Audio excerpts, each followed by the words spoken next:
যেনারা বিরোধিতা করতেছেন তেনারাই পিআর পদ্ধতির জন্য একসময় আন্দোলন করবে, ইনশাল্লাহ আমরা দেখতে পাবো। আপনারা জানেন আজকে কিসের দাবির উপরে ভিত্তি করে আমাদের রাস্তায় নামতে হয়েছে, এ সম্পর্কে দেশবাসী স্পষ্ট ধারণা পেয়ে গেছে।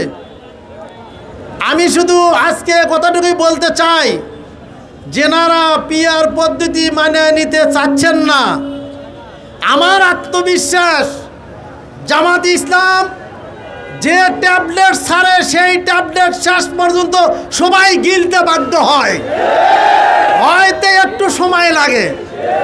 ইনশাল্লাহ যেনারা বিরোধিতা করতেছেন তেনারাই পিআর পদ্ধতির জন্য একসময় আন্দোলন করবে, ইনশাল্লাহ আমরা দেখতে পাবো। সম্মানিত উপস্থিতি, এই পিআর পদ্ধতির জন্য আমাদের রাজপথে নামতে হলো কেন?